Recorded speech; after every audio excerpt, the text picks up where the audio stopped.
My name is Emily, and earlier this year I celebrated my 18th birthday. As I reflect on my journey, I realize that there has been a significant change in my life, as everything I once understood has completely changed. I live in California with my parents in a spacious house that has been our residence for many years. Our family has been fortunate in many ways and has never faced any major problems.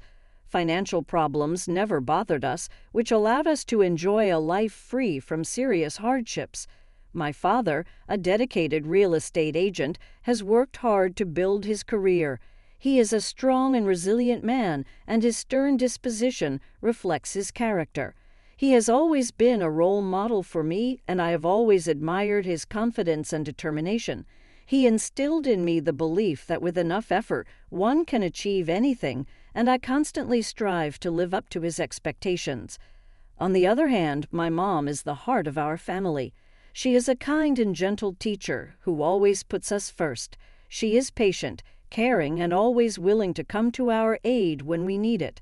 I never appreciated the warmth and love she gave me until much later in life. Her gentle words and caring presence created a sense of security that I now realize was the foundation of my happiness. She always listened to my worries, no matter how trifling, and offered her support with a smile that made everything seem more surmountable. Our family was well off, and we lived in a comfortable home, surrounded by the things we loved. But one fateful day that peace and security was shattered, and everything changed in an instant. It was a gloomy afternoon. The sky was overcast and heavy with dark clouds that seemed to loom over our house like a bad omen. Mom and I were in the kitchen preparing dinner, as we had done so many evenings before. We were used to the simple rhythm of our lives. My father would come home from work, and we would sit down to dinner together.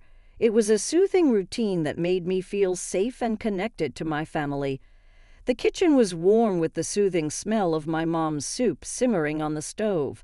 A cold wind was blowing outside, but inside it felt like home. Then the phone rang, interrupting the peaceful atmosphere.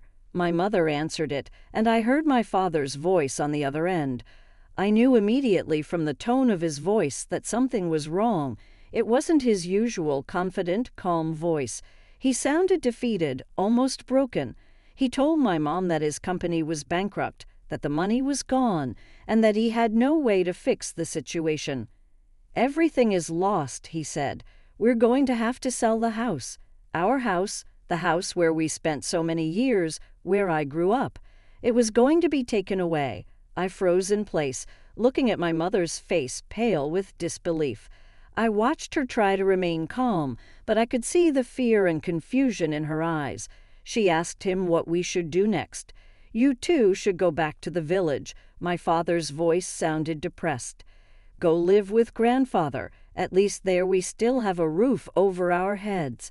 His words hit me like a slap in the face.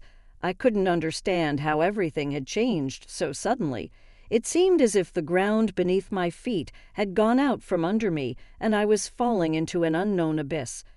My father had always been strong and able to fix things, but now he was asking us to drop everything and start over. The thought of moving to my grandfather's house terrified me. My grandfather's house was in a village I hadn't visited much in recent years. My grandmother had died many years ago, and since then my grandfather had lived alone in a house that had become increasingly dilapidated over time. My memories of him were filled with love.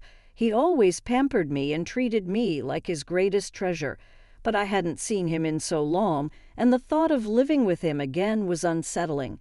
I couldn't even remember his face clearly, and I wondered how much he had changed over the years. The next morning, my mom and I packed our things. It was a strange and silent process.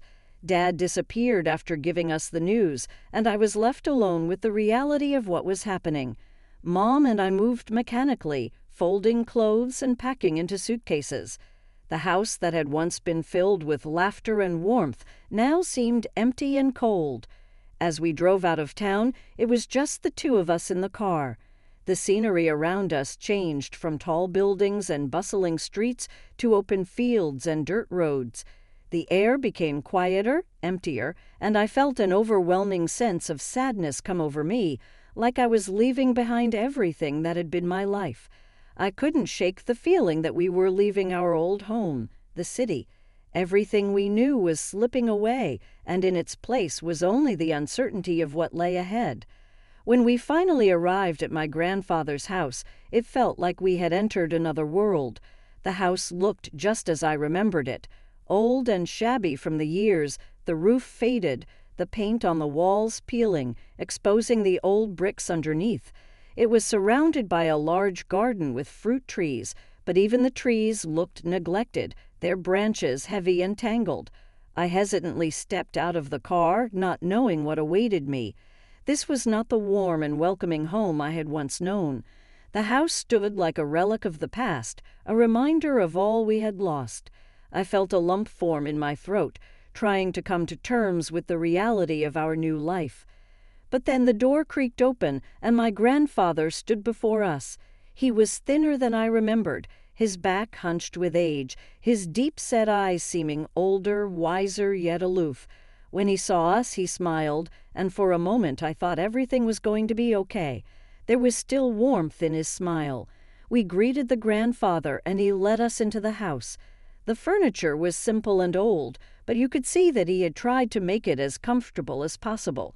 The house wasn't as luxurious as our old one, but it had its own charm. He cleaned everything up and even made the bed for my mom and me. It wasn't perfect, but it was warm, and for the first time since the news of our fall, I felt slightly relieved. The first few days passed quietly. Grandpa told us stories about his youth, and Mom began to adjust to her new life. As time went on, however, I began to notice that things were not quite the same. There was a distance between me and Grandpa, something unspoken, something I couldn't understand. Grandpa was watching me at night and doing something below the waist. I saw all this with my eyes slightly ajar. I was frightened, of course, but I didn't look awake. The atmosphere in the house became tense, and I tried to avoid my grandfather as much as possible. I often took long walks around the village to clear my head and escape the anxiety that seemed to grow in the house. The village itself was quiet, with narrow streets and old houses that seemed frozen in time. There was a charm in its simplicity, but at the same time it evoked a sense of isolation, as if I was cut off from the world I had once known. Eventually, my parents were able to get our lives together, and we left my grandfather's house. I felt a mixture of relief and sadness. Relief because I no longer had to deal with the growing tension and anxiety, and sadness because the relationship with my grandfather could never be the same again.